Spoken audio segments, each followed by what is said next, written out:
Welcome to Political Science 310, U.S. Political Institutions. I am Kim Sachs McManaway. I will be your instructor for the course, and I am very much looking forward to this semester. This marks the third time I have taught this course, and each time I find something new to discuss and a new way to talk about things, and I'm looking forward to it again this semester. So I am going to do this brief lecture, one, to give you kind of an overview of how I do lectures, two, to give you an overview of the class, and three, to kind of set you up for success, show you what to do next, and move on from there. Now, there will be a quiz at the end of this, and the only reason I'm doing that is to show you how the quizzes will work in the future.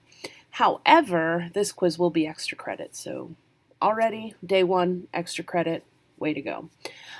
So let's go ahead and let's get started. So as I mentioned, this is U.S. Political Institutions, Political Science 310. And the class is centered on a couple of different things. One, it's an upper-level American government class. For political science majors and minors, it fulfills certain requirements. It also gives you an overview of the institutions in a way that you probably weren't able to do in your introductory political science American government classes. Two, it also works to help fulfill a requirement for our secondary education majors in the social sciences. But three, for those students who are interested in an upper-level social science course that is more about government and U.S. politics, this is a perfect class for you. So we'll be studying in this class the three major branches of the government: Congress, presidency, and the judiciary. And in the judiciary, we will be focused primarily, although not exclusively, on the Supreme Court. So we'll look at a more in-depth view of the political science behind how these institutions function, how they're supposed to function, and how maybe they're not meeting those requirements. And we're going to be taking a critical approach. And what I mean by that is we aren't going to just say this is what happens. We are going to say this is what's supposed to happen. Here's what we see happening. Is that fulfilling the founders' wishes? And maybe the founders weren't right, so we can be critical of the way it was set up as well. So throughout the semester, I want you to be taking what I call a critical approach in reading this and evaluating our political system. This is an online course. There are no in-person course meetings. You will have your weekly readings that are listed on the syllabus, and we'll go through the schedule so you can see what I mean in more detail at the end. There will be video lectures every week in which there's content, and quizzes which will cover the reading and the lectures. There will be 6 blog posts as part of our semester-long blogging project, 2 exams, and 1 major paper.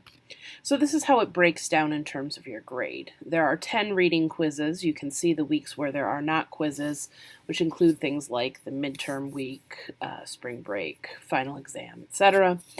Then there are 6 blog posts. We will talk about those in more depth in a moment. There are 2 exams, a midterm and a final, each worth 100 points.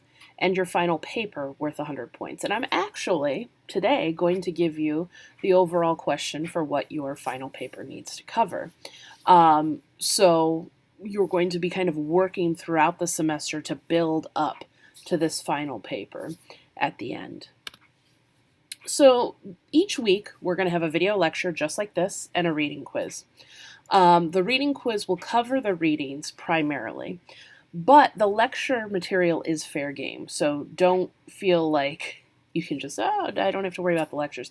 I will say the lectures are not going to be as heavily discussed in the reading quizzes, but are extremely important for the exams and obviously that final paper.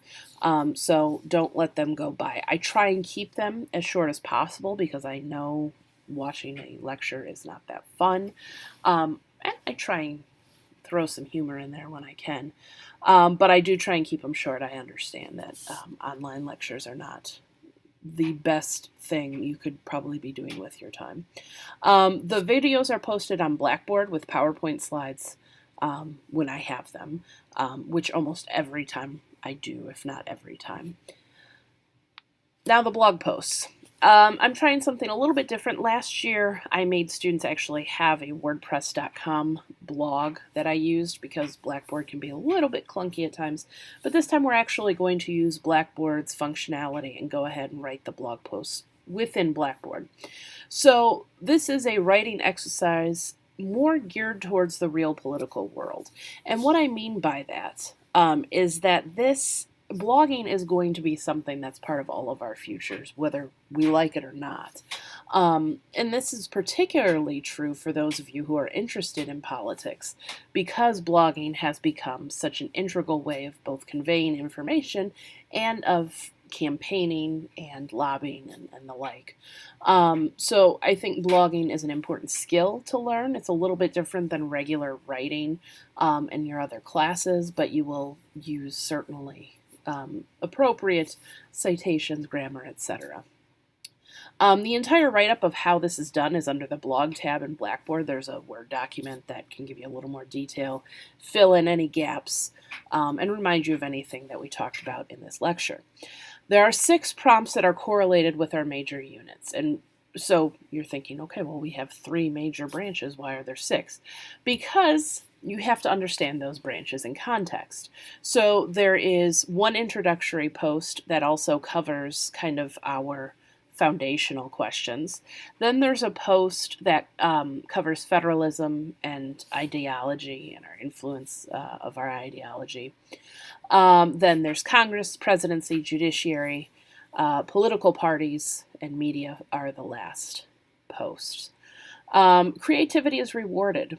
The reason why I want to expose you to the blogging world is because it is a little bit different. Your creativity is rewarded, so I would love to see things like memes, GIFs, yes, I say GIFs and not GIFs, links, videos, whatever you want to incorporate. I want you to make this your own, because ultimately each blog will have you kind of developing your own critical approach and your own critical understanding of the world around you. So creativity is rewarded, but it also is integral to the assignment itself. And I'll go through a few basics at the end of this video to kind of help you get you started. You do have an extra credit opportunity with this. So most online classes rely on discussion boards. A couple of years ago, I vowed never to use discussion boards as a main source of participation in online or mixed mode classes again. They are boring for students and they are really hard to grade for me. So the way in which we're kind of going to develop some community here is through, if you want to, commenting on your peers' blogs. Again, this is extra credit. Now, I have found that offering extra credit means that about half the people take me up on it. I could get full participation, but I'm not trying to force it here. You can get extra credit for 1 comment per posting session. So within 1 week of the due date, you have to go in and post on someone's blog. It has to be a good comment. It can't just be a random, hey, good blog, or no, you're wrong, and just leave. And you have to, use good online citizenship and all that. I have posted actually an example of a comment under my blog. That is the sample blog for the first blog. So you can get 3 points for that. You can make as many comments as you want. You can comment on every single person's blog, but you're only going to get 3 comments, or 3 points rather. And then if someone comments on your blog, you will actually have the opportunity to respond for 3 points. So there's a way in which you can get extra credit points all along the way here. And the reason why I do that is because I think that you should be rewarded if you want to develop those relationships and think a little more critically about the material. The final paper. I told you you're going to get the question today, and here's the question. Do the American political institutions stand up to the controversies of our time? You're going to face this head-on in your first set of readings. One writer is going to say, we're doomed, and the other is going to say, we're doing great. And then we're going to develop those lines of thought throughout the semester. So the specifics of the paper will come after spring break, but keep this question in the back of your mind. Do the American political institutions stand up to the controversies of our time? When you write the paper, you'll be required to cite at least 10 of our readings, and there are plenty of them. So 10 should be really easy to do. And answering this question and developing a really good grasp of what it is that our institutions are supposed to do, what they end up doing, and whether that is going to be something that works for us as a society. There are 2 exams. There's a midterm and a final. They are timed.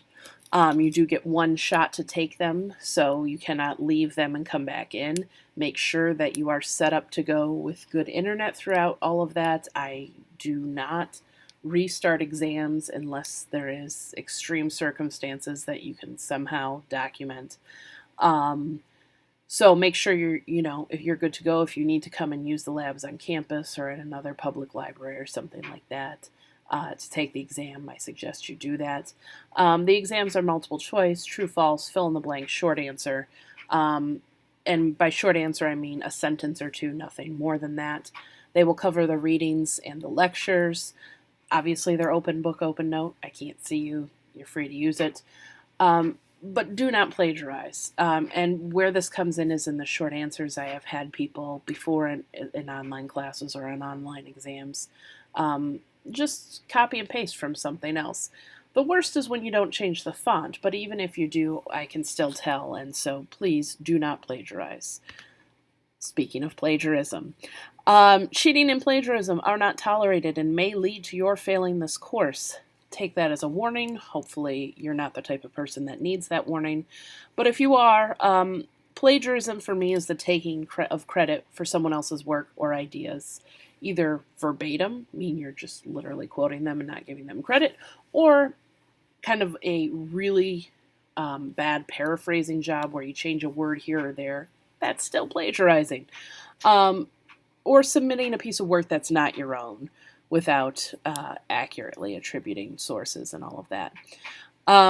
If you are unsure about whether something you are about to submit as a blog or as your final paper, etc., violates the university's policies or my own policies, talk to me first. Send me an email. Whatever contact you need to have with me to sort it out, have it. You're not going to get penalized for this, and I actually will appreciate you asking. But if I find that you have engaged in academic dishonesty, I reserve the right to fail you on an assignment if I believe the work you submit is not your own. If you need an accommodation, you need to contact the Disability and Accessibility Support Services. They are in the USEN, and the number is listed there, 810-762-3081. I have worked with all kinds of accommodations before, even in an online class, and I'm happy to do it.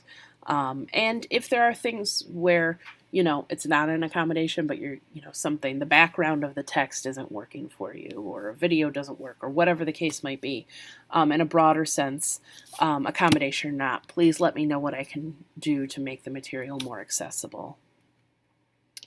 Late assignments. Note about late assignments. There's one way to take care of this real easily. Just turn it in on time and avoid the problem. In fact, you can most of the time turn things in a little bit early.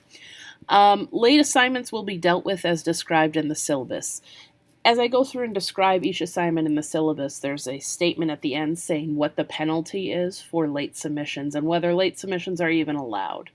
It's your responsibility to maintain a calendar of when things are due. This is particularly important in an online class. We don't have the same face-to-face interactions that you would have in a face-to-face class, and so those reminders may not be there. What I would suggest right now is to go through, make yourself a due date calendar based on the syllabus. If you use your phone calendar, Google Calendar, whatever the case might be, and stick with that. The one thing I want to point out, though, is that there are no late exams. unless you have been hospitalized for the entire time of the exams are open for an entire week. There is no reason why you should need to take an exam late. And what that means is you might want to take it earlier in the week rather than later, just in case something comes up. I expect that people, are responsible, and treat this class, with the respect it deserves. So if you have a week to do something, something that comes up at the last minute is not going to be kind of priority for a late exam. Expectations. My expectations of you are just as strong as my expectations for myself, and the ones that I think you should hold me to as well. So we should fully engage and be responsible for your own work. That means exactly what I said with due dates, but also with maintaining kind of an understanding of what the material means. If you have questions, let me know. We have different ways of dealing with them. As I'll talk about under contact, there are multiple ways to get a hold of me and ask questions, and I am happy to engage with you on any of those. Respectful participation. This is going to be extremely important in the blogs and the comments. We're going to disagree on things. And by we, I mean the collective we, not just you and I, although I'm sure there are things we disagree with. For example, I'm a Coke drinker. If you're a Pepsi drinker, I think you're just plain wrong. But I'm not going to demonize you for drinking Pepsi. I'm just going to think, well, that's just poor taste on your part. But that being said, be respectful. Obviously, politics brings up a lot of issues. There's a reason why some people refuse to even talk politics, which we'll talk about. But maintaining that kind of respectful decorum is even more important when we're not in a face-to-face setting, because people kind of feel a little more liberty on the internet to say things they might not say in person. Maintaining contact. Make sure you are checking your U of M Flint email. Now, I know your U of M Flint email, the system stinks. There are multiple ways to get around this. Set it up on your phone or on your computer's email system. If you have a Mac, you can use the Mac system. You can use Outlook on a PC, whatever the case might be. Mozilla has Thunderbird. And at the very least, have it forwarded to another email if you don't like the U of M Flint email system. But that is my way of contacting you. It is also the way in which Blackboard sends you messages. So this is important in any class, but particularly in an online class, you have to be checking your email. I reserve the right to change due dates or change the structure of an assignment or anything like that. I will put it up on Blackboard, which you should be checking as well, but I will send it out through email too, so make sure you're checking those two things. Speaking of Blackboard, obviously being an online class, you have to have access to Blackboard. You have the ability to watch video lectures and download things, all of that. So you have to have access to the internet. You will be submitting your assignments on Blackboard. Obviously, the blogs go directly up on Blackboard. The exams are directly on Blackboard. The final paper you'll be submitting on Blackboard. So you need to maintain contact through there. I am on Twitter. Like our esteemed president, I probably tweet too much. That could be used to your benefit. You are welcome to join me on Twitter. I am at Prof. McManaway. My Twitter link is in the faculty contact. It's also in my first blog post. Just tweet at me. Let me know what class you're from. I follow back, but I don't Twitter stalk you or anything. I spend a lot of time on Twitter, but it's not Twitter stalking people. So why should you follow me on Twitter? One, I think I'm hilarious. Some people do. That's up to you. But two is that I tweet about current events, which might be really helpful for your blog posts, and also might just be helpful for understanding material as well. Twitter should not be used, though, for contacting me about individual assignments, due dates, etc., things like that. Don't, as the kids say, slide into my DMs and expect a response. Mostly because I forget that the DMs are there and don't look, but also it's just not proper form. Email me. Or your final option is Google Voice. I do have an office phone. It works fine, but Google Voice is a good way to get a hold of me when I'm not in the office, and you can also text Google Voice and I can text you back, which for some people works really well, especially if it's an odd hour of the night. So the Google Voice number is at the top of the syllabus. Feel free to use it. I, along with email and text and voice, give me 24 to 48 hours to contact you back. I try and do it as quickly as possible, but obviously I teach other classes. I have other responsibilities as well, just like you do. So it does take some time. Your expectations of me. I will maintain contact. So in addition to email, Blackboard, Twitter, Google Voice, if you want to send me a raven, like in Game of Thrones, just please don't. I'm scared of birds. But I have office hours if you're on campus on Mondays and by appointment.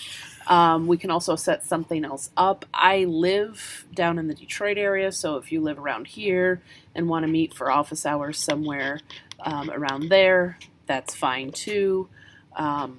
We can make it work. Just I ask that you stay in contact with me and we can find something out. So you can expect me to stay in contact with you. You can also expect me to understand what I'm talking about and try and make it exciting and interesting for you, stay up to date on the latest materials. And if you have a question I can't answer, it's my job to try and find the answer or direct you in the right way. So you can expect that from me as well. Finally, and I think probably most interestingly to most students, I think you can and should expect me to try and grade things in a reasonable time frame. That doesn't mean I can turn it around in 24 or 48 hours. But you should be able to expect me to turn it around within a week or so, depending on the size of the assignment. And I think that that's a valid expectation that you have of me. So let's look to the schedule and Blackboard and show you a few things about where the blog posts are located and all of that. All right, so this is our syllabus. As I mentioned before, email and Google Voice are at the top, along with my Twitter handle. This is our book, and this is going to become kind of your new best friend, at least for this class.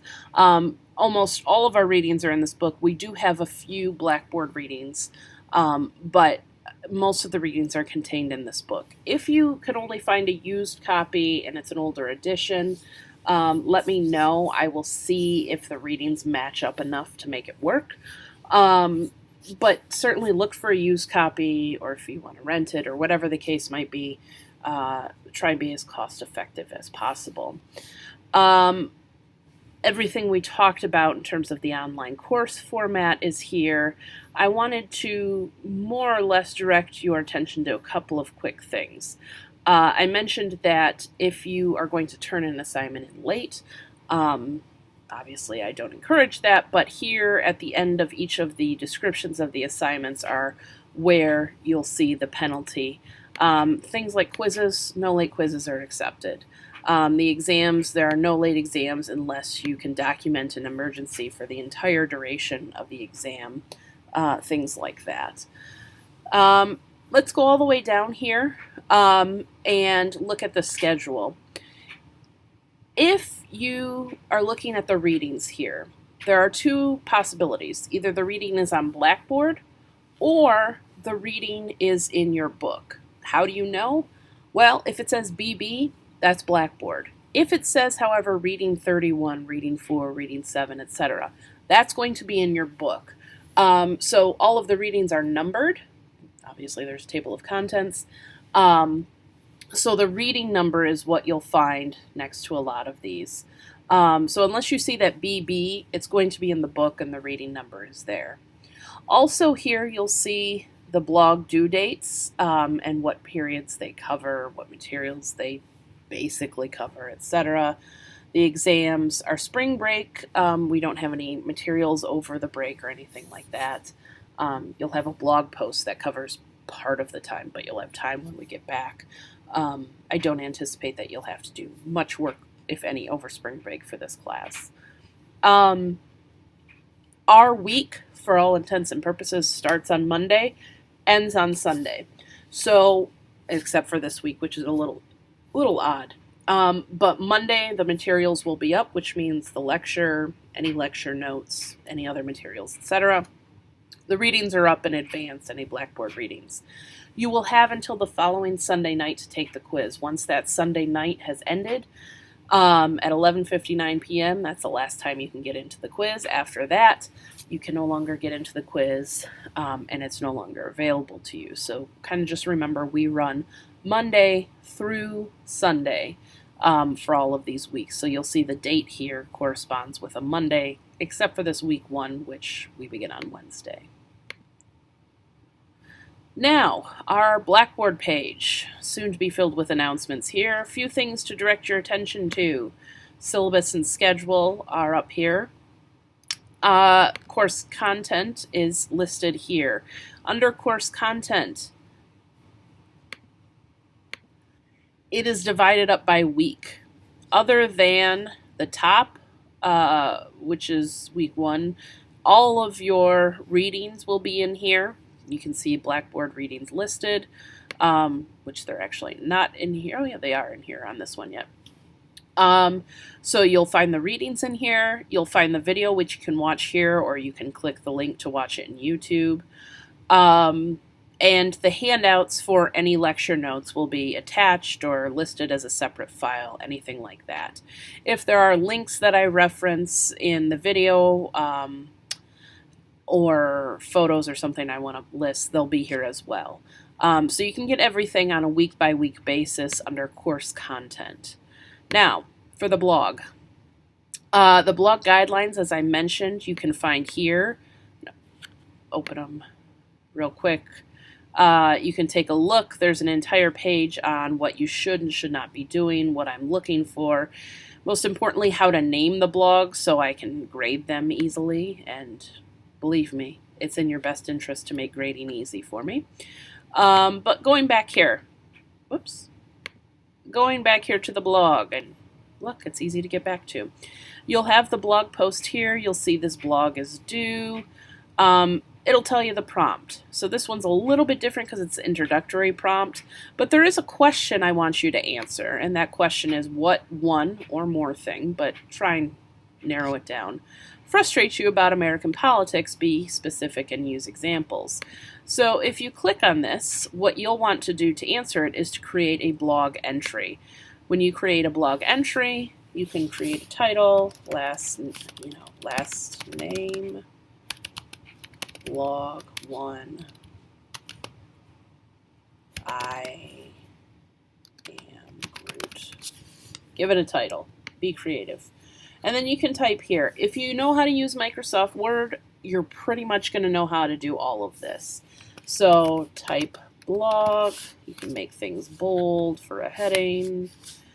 You can add photos with this little button right here, insert edit image. You can embed media. If it's a YouTube video, sometimes the easiest way to do that is through the mashups. And then you can search for a YouTube video here. I usually just copy the link and put it in here. It's the easiest way to find the exact link you're looking for. And then start typing, and you can format. Yes, I'm being really creative right now. You can format it as you see fit. You can change the set. Anything you can do in Word, you can essentially do that here. And then you can say, here's a link to something cool. And if you want to add a link, you can add, see this little link, it's 2 chains. Insert edit link, paste the link up here, and then hit insert. I would suggest to give yourself some time the first time around to kind of figure out how it works. You can save when you're done, hit post. And then you can go through and comment. So you can go through and comment on my blog post. Now, you might be wondering to yourself, what is a comment that warrants a full 3 points?